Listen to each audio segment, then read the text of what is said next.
Welcome to This Explainer. So if you're like most people, the second you hear the title Gulliver's Travels, your mind probably jumps straight to, a whimsical children's adventure story. Or maybe you're picturing that lighthearted fantasy movie about a giant guy tied down by a bunch of tiny people.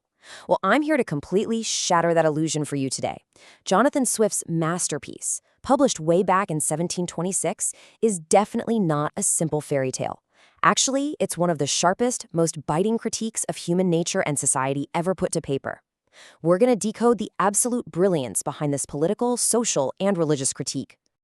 Okay, let's dive into this. To really get what Jonathan Swift is doing here, we first have to understand his primary weapon of choice, which is satire.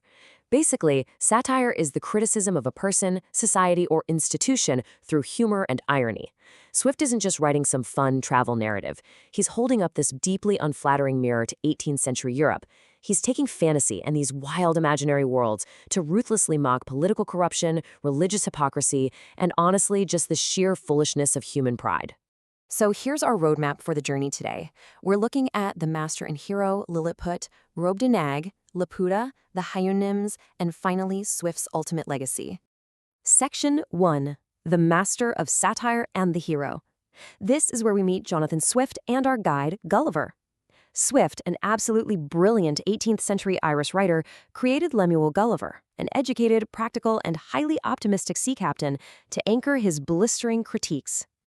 But before we officially set sail, I want to share a really brilliant memory trick, straight from our source material, to help anchor you throughout this explainer.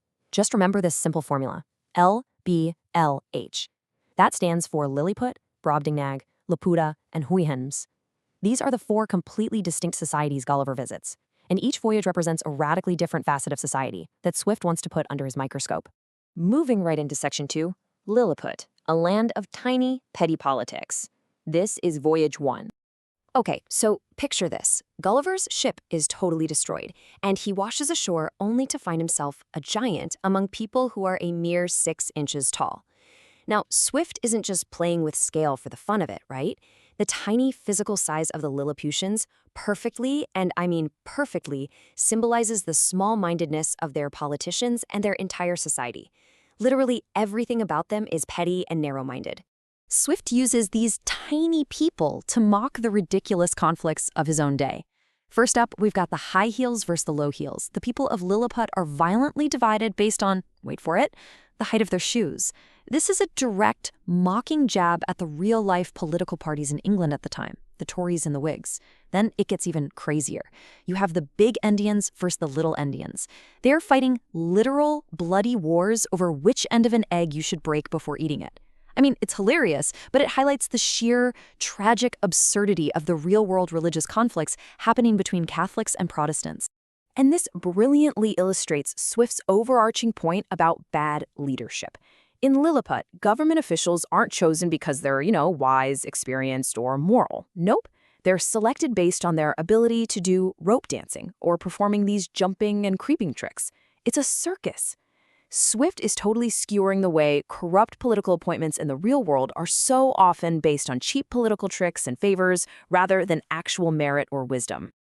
Section 3. Brobdingnag, Giants, and Human Flaws. Get ready, because we're about to experience a total reversal of scale.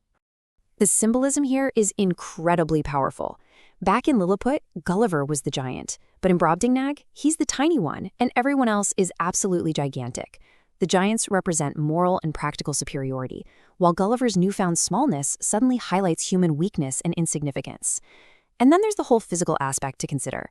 Because Gulliver is so incredibly small, he sees the giants up close, like really up close. Every giant pore, every skin defect, every single blemish is magnified. This physical ugliness represents human imperfection that's normally hidden by our own pride. Basically, when you look way too closely at humanity, the ugly truth is exposed.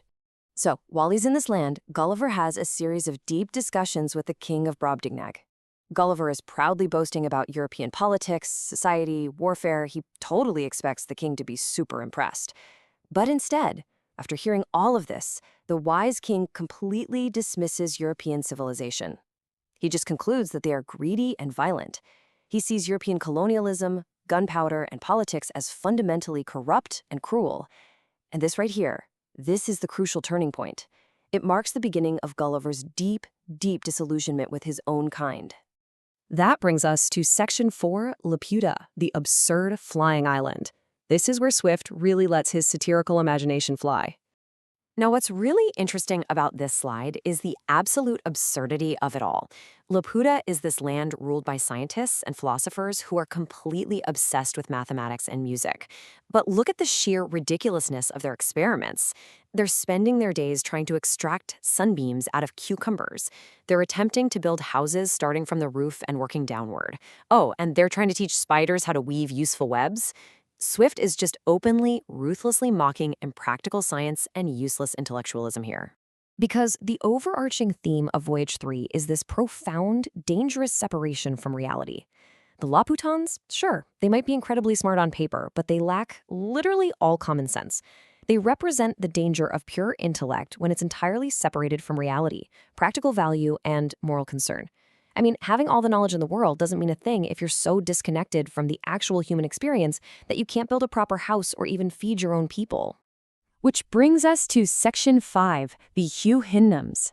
This is the final, most dramatic leg of our journey, exploring reason versus instinct. In Voyage 4, Gulliver arrives in a land that completely, permanently shatters his worldview. On one side, you have the Huyanhums. These are literal horses, right? But they're intelligent, they're rational, and they govern themselves purely by reason and wisdom. They represent this ideal, peaceful society where passions and desires are totally controlled. But then, on the other side, you have the Yahoos. The Yahoos are biologically human beings, but they are filthy, savage, brutal creatures driven entirely by animal instinct, greed, violence, and lust. The irony here is just devastating to Gulliver. The animals are the rational, moral beings, and the humans are the disgusting, instinct-driven brutes. It completely breaks him. After admiring the noble horses, Gulliver begins to deeply, deeply hate the Yahoos, and by extension, he starts to hate humanity itself. So when he finally returns home to his real family in England, the ending is tragic. He's become completely mentally isolated, having seen the ideal society of the horses. He just can't tolerate human company anymore. He literally feels disgusted by humanity. And that leads us into Section 6, Swift's ultimate satirical legacy. So the crucial point is, what is Swift actually trying to tell us here? We've gone from tiny politicians doing rope tricks to a guy who can't even stand the sight of his own family. Well, he uses Gulliver's journey to attack corrupt politics, party conflicts, and terrible leadership. He relentlessly criticizes human pride, using that relativity of power and physical perspective to show us just how small and flawed we really are. He forces us to look hard at the tension between reason and irrationality, and ultimately paints a picture of modern civilization as morally corrupt. And the crazy part? These aren't just 18th century problems. Swift's critique of human folly remains incredibly sharp and relevant to our society right now. When we review this whole LBLH journey, from Lilliput to the Huyanhums, we see the complete transformation of Lemuel Gulliver. He starts out as this educated, practical surgeon seeking the truth, and he ends up as this deeply disillusioned, isolated misanthrope. Swift doesn't just satirize society, he also warns us about the observer. He's showing us that extreme hatred of humanity, even when humanity is deeply flawed, can become this incredibly unhealthy psychological trap of its own. I want to leave you with a final thought to chew on as you go about your day. When you strip away all our modern technology, our politics, and our social pride, what are we really? Are we truly guided by reason, wisdom, and moral perfection like the Huyanhums? Or beneath it all, are we still secretly driven by the unchecked greed, violence, and base instincts of the Yahoos? It's exactly the question Jonathan Swift wanted us to ask ourselves almost 300 years ago. Thanks so much for joining me on this explainer, and keep questioning the world around you.